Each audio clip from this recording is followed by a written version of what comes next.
a second here. Now, I don't typically, when I actually am doing a lecture, I don't typically use PowerPoint. PowerPoint has the advantage of dancing baloney, and you can bring the animation in bit by bit.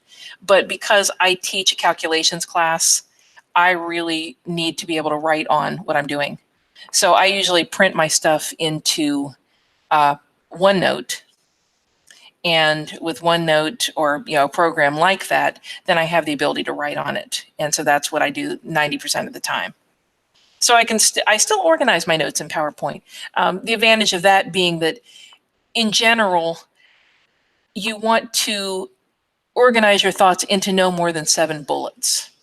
If you have more than 7 bullets on a page, then you really haven't thought through your structure very well. So I organize in PowerPoint, and then I publish my PowerPoint into OneNote so I can mark it up. Now, in order to do that, I need some sort of graphical interface. This is the expensive portion of today. I've got my headset with the audio, and I've got a graphics tablet. I bought the graphics tablet a few years ago. It was probably $200-300. They haven't come down very much. I have a colleague who wanted to learn how to do this, and she had a Slate tablet. And she uses the Slate computer control thing. It works like a dream. So with the stylus and the Slate, I have an iPad and I have an iPad, and that works really well. I still use this one even though I have my iPad, even though it's roughly the same size as the iPad screen in terms of your writing area. So there's no huge advantage to that. I just, I don't have to schlep my iPad to class, keep this locked up in my cupboard. And so when I'm in OneNote, I can go to the draw function, and now I can write whatever I want, and it's easy to track along. So when I'm lecturing, because I'm doing calculations, I want a graphical tablet. If all you're doing is trying to record what's on your screen, you can do that too. And you can run your PowerPoint as you did. My earlier session, I was using PowerPoint. I didn't need OneNote to do that.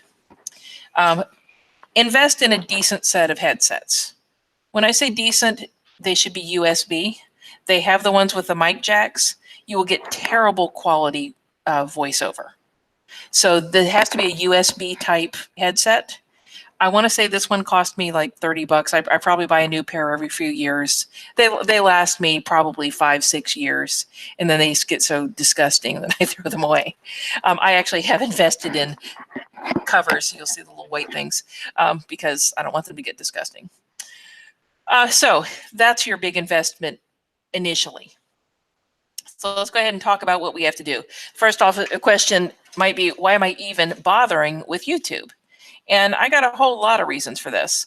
One of them is you're going to have students who are absent. So that way, nobody, no matter why they're absent, grandma's died for the 5th time, whatever, they can get the lecture right there. My favorite use is they can prepare for class ahead of time. I don't do a flipped classroom. We really need to talk through some concepts, and I know for a fact that if I put a video up there and tell them to watch ahead of time, unless it's really targeted in terms of an assessment when they get to class, they're not going to watch it. That's a fact. The flipped classrooms, the students, if anybody who's tried it, report back to the group on this, but you'll probably have the same outcome. Students who are fairly bright could do it without watching most of it. They skim through the videos. We know that. So I make my videos that are before class no longer than 5 minutes. And so the pre-class videos target things that they really need to have coming in. Where do I especially use it? I'm a lab science teacher. I have some labs. First lab I do in my intro chem class. Takes them about 45 minutes to collect the data. We have a 2-hour time block. Before I started making them watch a 5-minute video and taking a quiz on that video, it would take some students 2 and 3 hours, and there were always tears because they would get frustrated because they weren't prepared. So in a 5-minute video, it was the same 5 minutes that I was spending at the beginning of lab time before. It's just that I wasn't able to hold them accountable with a quiz ahead of time. So I put a 5-minute video in YouTube. I can assure you it is very low tech because I'm not looking to monetize my channel. I'm looking to just make it so that they get what they need out of this. And it means that now they finish in 45 minutes, which gives us time to talk about the data they've collected. and it's a win-win. There's none of the frustration. People come back week 2 instead of dropping after week 1 because they were horrified by the lab experience. I use it for demonstrations, current events, things that apply to what's going on. I'll add it to my playlist. And for example, yesterday I talked about writing equations. And there are some reactions we're just not going to do in our lab because of liability issues. But somebody, some completely irresponsible person has already photographed this on YouTube. So I can add it to their playlist. They get the benefit of this person putting themselves in peril. And I don't have to be responsible for it at all. You know, if you can't capitalize on idiocy, what's the point? Video responses. This is actually my favorite choice. With video responses, I've got a student who's working at home, a student who actually emails me on a weekend and says, I'm having trouble on this question. I love that student. I would like to cosset and covet that student and make sure that they feel supported and loved. I can make a video in 5 minutes to explain what I would have to type out in words or what I would do in an audio response. I can do a video in 5 minutes. They'll get exactly what I mean. And so I post those to my YouTube channel. And it also saves the repeat question, because if that was the hard question for the one that actually cared, it's going to be super hard for the one that didn't care later on. So the answer is already up there, or the response is already up there. This is huge. If you have a student that needs closed captioning, it's built in, and I'll sort of show you how to do that. It does voice recognition. Reason number 2 to invest in a good headset. If you speak clearly and your headset picks it up clearly, it does voice recognition, and it is really, really accurate. I mean, it's shockingly accurate. There are only a few times, because I deal with mathematical calculations, that sometimes it doesn't understand some of the terminology, but you can go back in and edit their transcript. And so it's very, very helpful there. The college here has a website to store media. It's terrible. I'm not going to lie. It is slow loading. 50% of the time it says that the link isn't active because it's slow loading, really, and it just times out. And my personal favorite, once I've uploaded it, it has gone into a black hole and I'm never getting it back. So that when my computer dies, that video is gone forever. I can never get it back and do anything with it. And that's true with many media sites. With YouTube, I can upload it, I can pull it back down and re-edit it, I can re-upload it, I can pull it off completely. You have 100% control over your own media, and that to me is worth it. And media is big. Media is a large storage issue. So the fact that I get free storage is awesome. And I have years worth of lectures that I can go back to in case I have we have a hurricane day, not a problem, I got a video for that. Because as I explain to my students, just because you didn't have to come to class doesn't mean the material quits. So if we have a holiday, if we get it done ahead of time, you don't have to watch a video. If you're not prepared and it takes us longer, you've got a video on Thanksgiving. You can choose which of the days during Thanksgiving weekend you're going to have to watch it. You can watch it ahead of time if you like, but you're still responsible for it. That's life. Playlists.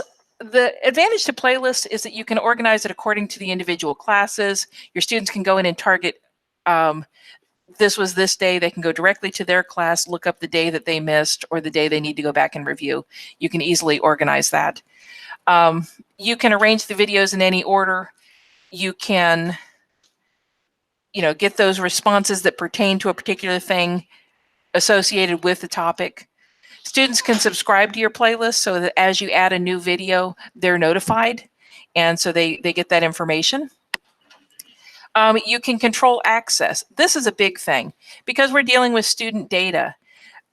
It is possible, I've never had this, but it's possible that there's a student in class who is self-conscious and doesn't want their voice being disseminated across the internet. So my playlists are unlisted.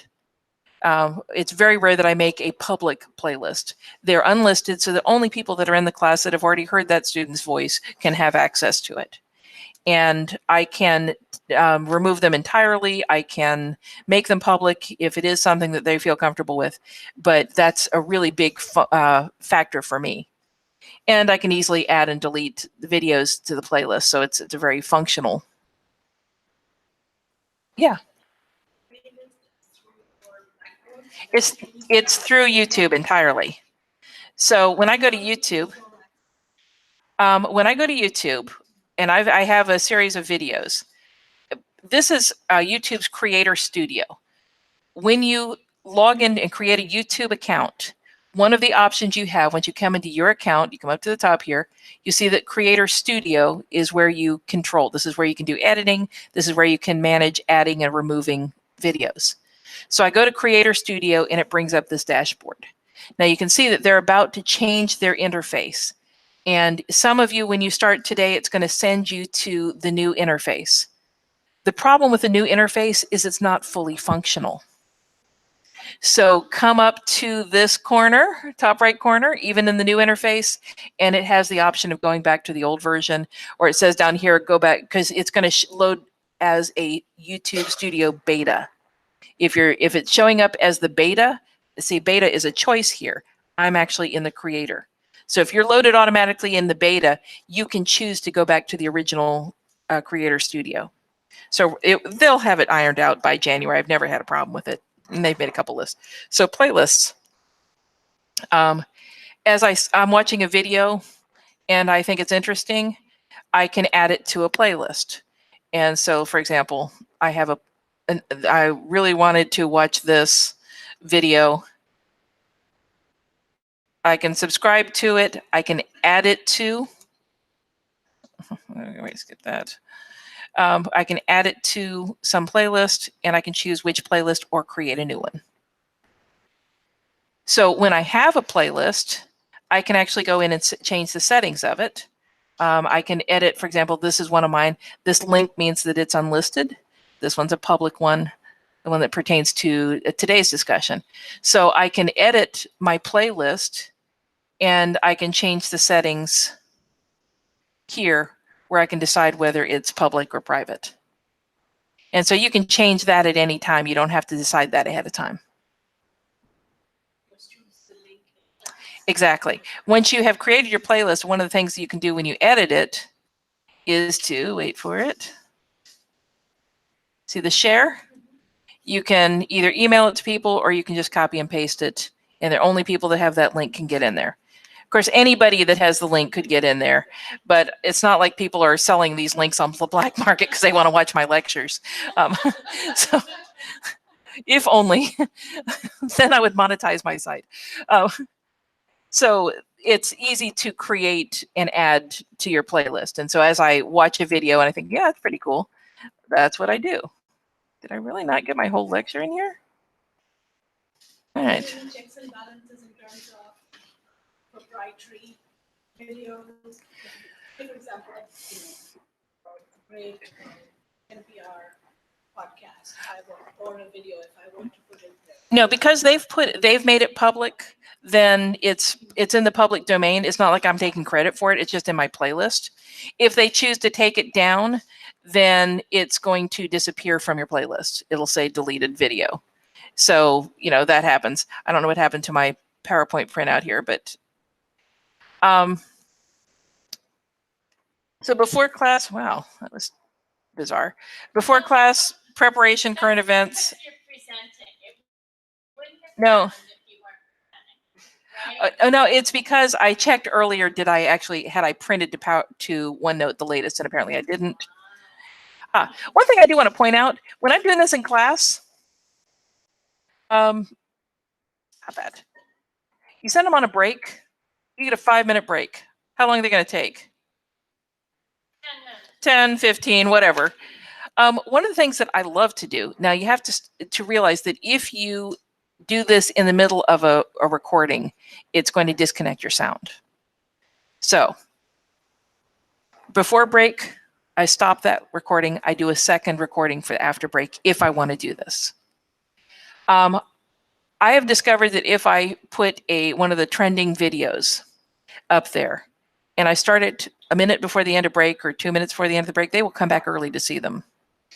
And so you'll have people back in your classroom on time. to watch the video. I try to find the ones that are the most freakish, and they will come back for that.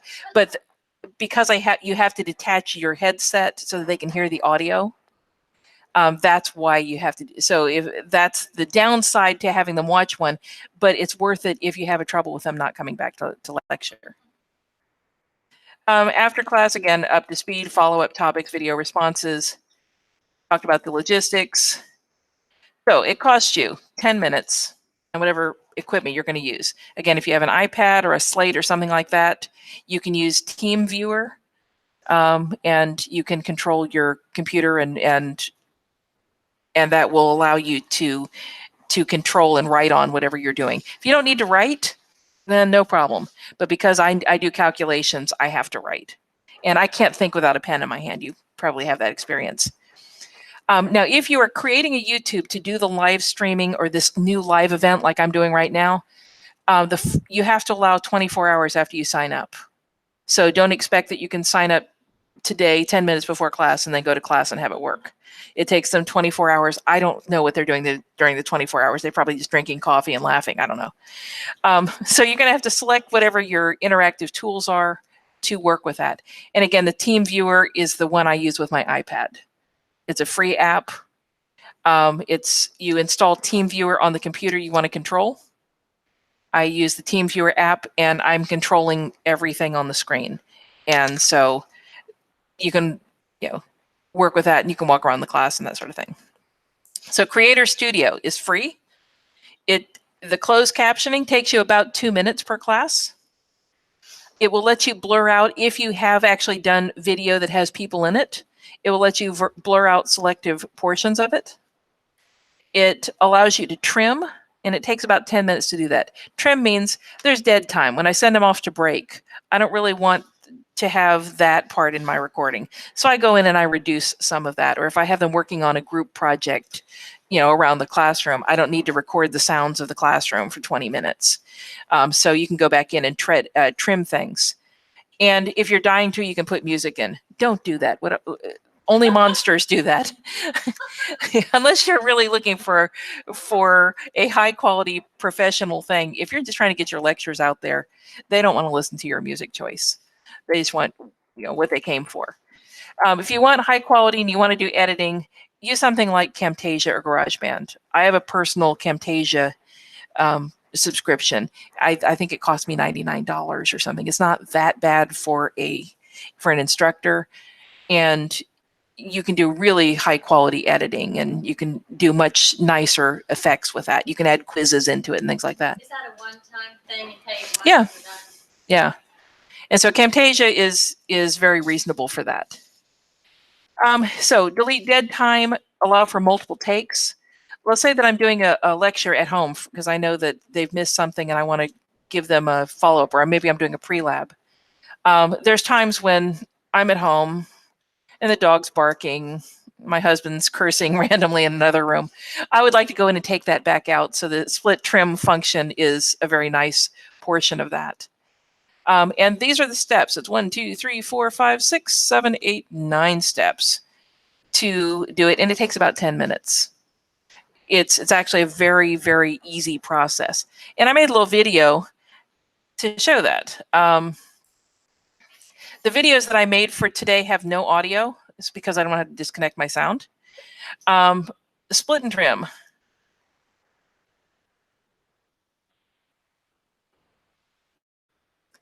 So I go to edit whatever video I've created. See, the edit is highlighted there.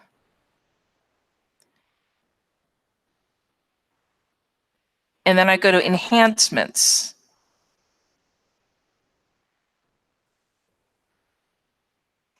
And see the trim function. And I can move the timeline in anywhere that I want. And where I notice there's a place I want to cut out, I hit split. So that designates what section I want to get rid of. And so you can see I've already removed various sections. Then you save it. And it's done. If I want to add closed captions, again, I go to edit.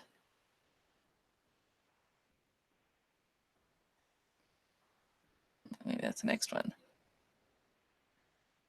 Heading closed caption. There we go.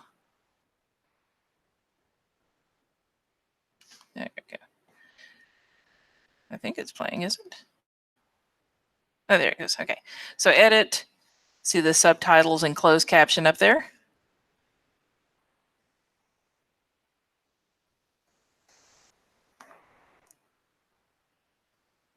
You want to add new subtitles or closed caption. And it lets me choose English because I made a choice when I set up my account that I speak English. And if you want to add your own, then you use the transcribe and auto sync function. But if you want it to auto translate, and if you do your own, you can type along and it'll pause the video while you're typing, and then you can go back in. No, you don't want to do that. It'll take you days.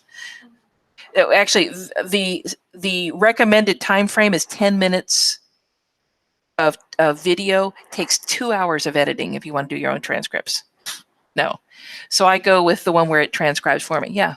So when it transcribes for you, say, like in biology, so there's a lot of words that may not transcribe, and you go back and edit.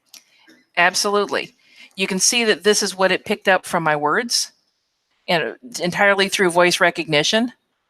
I mean, it even recognized Q1 and Q2, which were terms in the equation I was talking about, and it recognized that as a word. So you can go back and you can edit their transcriptions. And so it's actually just really accurate. I was shocked at how accurate. And you can see it took me all of 2 minutes to do that. I'm going to close this one out here.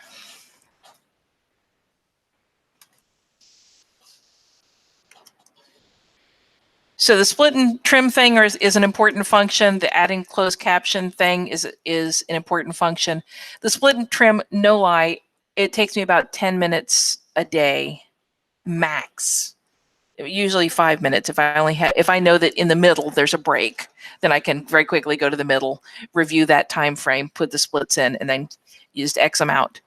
The captioning I don't always do because it does take up space at the bottom of the page. So unless I have a student who needs it, I don't automatically do that. I can always go back after the fact because, as you saw, it was an edit function of an already existing video. So I could go back in and fix that. So playlists are super helpful in terms of organizing your thought process, and it gives you control over it. So what I did was I created a playlist in YouTube for this topic. And I have, all right, go back to my Creator Studio here. Your Creator Studio is where you actually have control over stuff. So there we go. There we go, Creator Studio. This is where you can see the stuff that's on your channel. And so after you've uploaded something, then you have the list of all your videos and your playlists.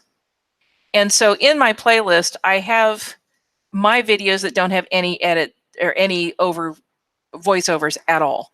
I do that because some people just need to see what are the steps. You don't want to hear me yakking about it. You just want to see what the steps are. I've also added in people that actually cared. I've put in people that wax poetic, and their videos are like 10, 15 minutes. Mine are usually 2 minutes. So they're actually explaining why you're doing what you're doing. And these were the ones that I thought were really good for the common functions. Now, the new beta video editor, in the last like 2 minutes, he finally gets to the point of how to use it to do the split and trim function. But he did a great job with it, and I give him full props for that. So if you're setting up your account, I have one on how to set up an account with YouTube, or how to set up your channel. So how do you set up your live stream? Because that's what I'm doing right now, is live streaming. And that's the one that you have to have a 24-hour lead time on. So it's a quick little video that or a series of videos to help you get live as soon as possible. But I think that you will find it very helpful. So what questions, concerns, or prayer requests do you have? Yeah. How do I get to this? Yes. It's in the public domain, so It is in the public domain. If you were to Google,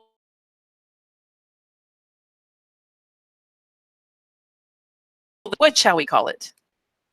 What are we going to call it today, Brain? Playlist settings. Oh, maybe I can't rename it. That would be weird. Oh, I can. There we go. So what do you want to call it? I can call it YouTube Mullins. There just can't be too many that look like that. Because it's public, then you should be able to search it.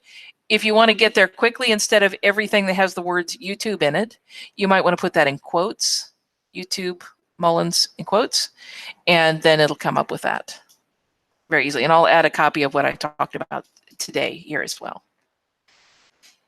Anything else? Questions, concerns, or prayer requests? Yeah. Can you password protect something along those lines? It gives you the, that's really all you have. It's free. so you are limited by that. They give you the opportunity of completely off. They'll store it, but it's not available at all. It can be public or it can be unlisted. And unlisted is where you give people your URL. So you can make it entirely private if you want, but then nobody can see it, even if you gave them the link. So at the end of the term, I usually then make whatever my active playlist, I make it one of those that's a private, private one. Then nobody can see that one. So your older students who graduated. Exactly. They don't need access anymore. I want to keep it so that if there's a day where the power goes out, hurricane comes through, whatever, I can pull up a lecture on the very same topic and get it out there for them within a couple of minutes. So you can see I have, maybe not, but I have a number of playlists. Yeah. So as you are doing lectures, you're just adding to your playlist Mhm. and you've already got the. Exactly. And if they subscribe, it'll tell them there's a new one. Again, when I go back to my list of videos, if it's a video that I have made, wait for it. Come on.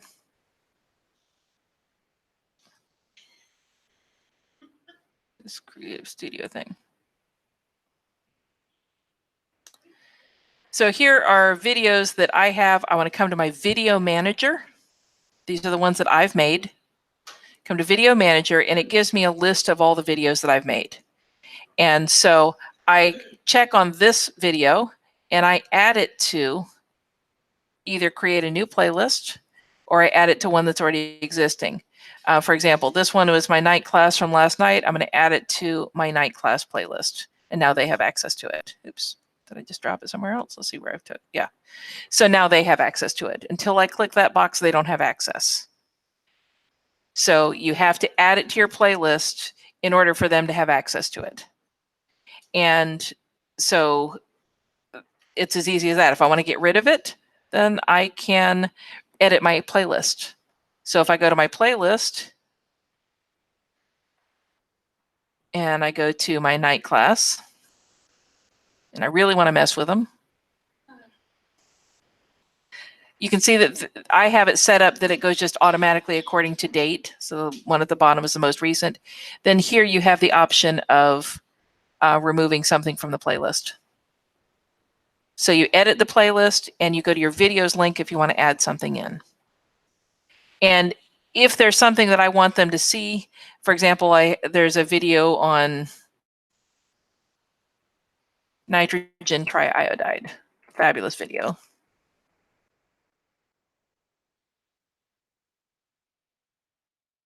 Hydrogen triiodide reaction. Here we go. Yeah, that was a good one. And it's by the Royal Institution, so it must be good. So here's this video that I think that they would enjoy. So I go to look at that video, and I can save it to their playlists. For example, I would like my night class and my day class to see that one. And so it's as easy as that. So it doesn't have to be stuff you've created. You can add any video to your playlist. As you're watching, then just add it in as you get to it. You okay?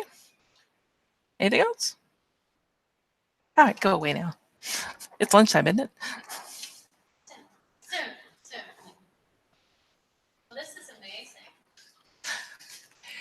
What made you think of this, to do this? Like, were other people doing it, or did you just No. decide to play with it We're one good. day, or- Honestly, it's because I wanted to have an archive. I didn't want to have to be answering the same question 50 times. I knew that there are some students that need to be able to go back and review the video. So they take notes in class, but they need to go back and review the logic train. And so I put this up there so that they can go back and they can speed through to the part they need to see. So they don't have to watch all 2 hours of their lecture. They can zoom through to the parts they need and then focus on that. And so for the students that had learning disabilities that are slower processing, I put those out there. Realistically, I probably have 4 or 5 students in any class of 24 that actually use them. But for those 4 or 5 students, it makes all the difference in the world. And so for me, that's a good enough reason. For you, it's helpful for you to have all that. Honestly, it is a little bit limiting. I am tethered to my computer. And every so often I'll get the students that say, you know, all she does is sit at her desk. And I'm like, yeah, well, if you can think of some way I could do this without it, I would be all over that. But I am in a computerized classroom. Every student has a computer in front of them. In those classrooms, I can push my screen out to them so that they are not, everybody has a good seat. And so it actually works pretty well in that environment. And so I wouldn't change it. But it does mean that I'm not moving around as much as I used to be. So there's that. But I like the fact that they can go back, especially for post-lab things. In chemistry 2, the majors class, it's one of the hardest classes they take in their first 2 years. They need to review the process of what they're doing with the pre-lab. You may talk about it in class and they're hearing blah, blah, blah, Ginger. You know, you're getting a fraction of information out to them in that time, whereas they can go back and watch the video and they can, oh, okay, wait, stop. They'll pause the video, go do what they need to do. And so I'm getting better quality work out of them. So they're both important. I do also tell them, you can't watch this like TV. You can't just sit in my class and not take notes. I'm not going to allow you to do that to yourself because you may have every intention in the world to go back and review it. But the reality is you don't have the time to take this class again. You only have X number of hours in a day and you don't have time to go back and watch that video. So you need to take notes when you're in my class. And from your hand to your brain, we know that that connection is there. So I don't let people just sit back. The ones who want to sit back are the ones that are not going to do well. So I make them take notes. And I tell them, if you're not taking notes, you're not coming to class, I'm not posting the video. If I have more than 3 people absent, I don't post the video. If they're late, too bad. If you were still at 3, I don't post the video. My students come to class. So it's a trade-off. I do this as a consideration for them, and it helps them get something out of it also. So it's a win-win. And the reason I started using YouTube instead of the other stuff, I kind of had to. The publishers used to have a site where they could save it, and then it conflicted with our security settings on the college computers, and then it conflicted with where we stored it was Kaltura, which is problematic at best. And I thought I need to find an alternative to that. And so there's no downtime on YouTube. You know, it's always there. Yeah. So Nancy, my question is different from what is spoken about. In terms of sitting down and doing. Mhm. Teaching G101, so Victorian stand seating Mhm. and move around a lot. And it's very biology. No math Right. equations to solve or show my screen to them. Are there any other software that you are using? Well- Not kept up to my. Well, if you are using, for example, let's say you have your iPad. You can use your iPad to control your computer from anywhere in the room. So as you're walking around, you got your iPad. Your iPad has a built-in mic that's pretty good. And so the audio pickup for that is pretty decent.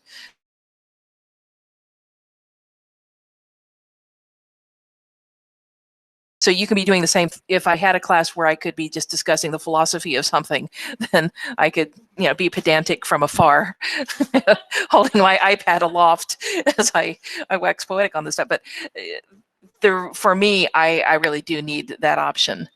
And again, I also teach in a computerized classroom. My writing on the board is not going to be that effective in that room anyway. So this is a perfect fit for what I'm doing in my classroom. And then they're not looking at my butt while I'm writing on the board. That's something they do quietly in their own time. This way they're looking at their computer screens while we're lecturing, and I've got eyes on them. You know, I can see when they're losing the logic train instead of having my back to them and not knowing that. So it's, So okay, for us, we have middle school kids, and I like the fact that you said that you can project your screen onto their screen because some of our kids have, you know, vision or just it's just easier for them to see it. Mhm. Is there a way to block them from being able to open other windows while? absolutely. The program that we have, the software we use is called Net Support. And it is loaded into the entire classroom. The instructor has full control. I can control their computer from afar. I can block out any browsing time if I want them to do something like they're using Word. Okay, I can let you use Word. I can block the entire internet. I can take control. So as I'm watching and I'm having you do something, I can see what's on your screen. And so I can go in and redirect you nicely. I can take, yes, Yeah. it's the same idea. And so I have absolute control over their usage of the computer. Can we do this at home? Well, the computer, yes, you can actually. When I had kids that were living at home, I had absolute control over my daughter's computer from afar. There are a number of monitoring. I had one daughter that didn't need it. I had one daughter that absolutely needed it. And so they even have keystroke trackers for home computers for your kids. So those are, yes. Because like if you go to the, but it blocks everything. If you go to technology resources, there's a video tutorial on it. Yeah, and it is absolutely worth your time to learn how to use those because it makes your classroom then an actually interactive environment. Everybody can see well, everybody is getting the same sort of display. And when you do want them to do some functionality, like I said, I can see what they're doing. So for example, I was giving them a quiz yesterday and it was an open node quiz and I still have some kid Googling. So I went in and closed his Google windows and he was like, and this is an incredibly low stakes quiz. It's open note. You can even talk to a neighbor. He still felt compelled to Google. So I know, right? Because this quiz was about just concepts. And so, yeah, I can go in and close that out and they sort of look at me like, the one time I had the kid with Facebook up, I changed his password. I updated his status. He feels pretty. Oh, so pretty. And then we had a discussion about that. And because, yeah, that's not what I'm teaching in this classroom. And I can school you a little bit on how to use your computer too. So yeah, it's what gives my good name. All right, so I need to be winding up so they can have this room here. Thank you folks for coming.